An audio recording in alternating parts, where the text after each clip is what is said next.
Sigo aprendendo de Adán.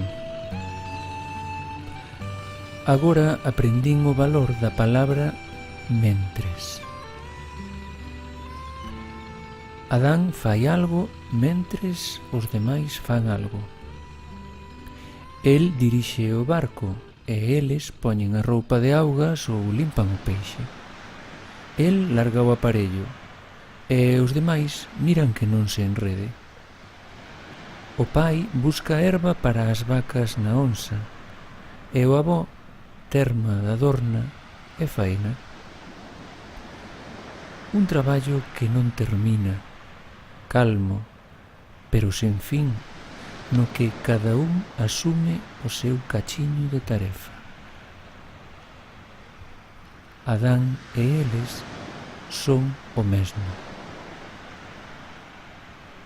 Neses cachiños vai a vida. Baleirarse nas mans e na atención á tarefa pequena e necesaria. Mentres navegan para fora da porta de Cíes, atende ao que fai o mar nas rochas da illa. Atende a esa airexiña de norte que parece que non trae maldade ningunha. Atende a esa barra que pode traer trancallada polo noroeste. Atende como un arroás, como unha balea. Adán e o mar son o mesmo. Adán xa é un home. Un día o pai non pode ir ao mar e Adán di de ir en el e máis o irmán. O pai dubida. A nai fala no nome da familia, no nome do que ven de atrás. E o pai acepta que xa non son meniños, que tamén el viviu isto co seu pai. Esa escena aparece no presente libro e en realidade é algo repetido durante séculos. O pai acepta e transmite a Adán o significado sagrado da palabra mentres. A palabra que lle permite seguir sendo sendo eles. Un mariñeiro e os mariñeiros. Un fillo e unha familia. Un mar dentro e un mar fora. Adán é un.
Na Catedral de Galway, en Irlanda, rezan polos mariñeiros do Vieirasa 10, sen goberno pola parada dos motores, no medio de grandes ondas e ventos do noroeste de forza 10. É o ano 1999, no Gran Sol. Unha onda arrasou por completo a ponte do barco con todos os aparellos eléctricos e o barco quedou á deriva no medio do temporal. Situacións como esta forman parte da vida do mar. Por iso, no libro Os ausentes de Casteltón, Jacobo Barros, embarcado nun arrastreiro que faena no Gran Sol, estráñase de que todo continúe con normalidade mentres o barco sae da ría de Vigo, que non se deteña o tráfico, que se abran as tendas, que non haxa unha multitude con banda de música para despedilos, para despedir a eses mariñeiros. Porque Jacobo Barros viviu con eles unha marea e sabe que eses homes son heroes, que o que eles van facer ten o valor dos combates contra monstruos e titáns dos libros antigos, e que despois da súa travesía e das súas fazañas voltarán en terra e non contarán nada do que viron, sentiron, lograron ou sufriron. Como se o tempo desas aventuras no mar fose unha fantasía literaria, como se nunca pasara de verdade. O real é a vida en terra, o mar é unha ensoñación. Hai moitos anos, o director de cine norteamericano John Ford dirixiu unha famosa película do oeste, A Dilixencia. O asunto da película era que a Dilixencia debía atravesar un territorio hostil, un deserto árido poboado de indios armados que ameazaban as vidas dos viaxeiros.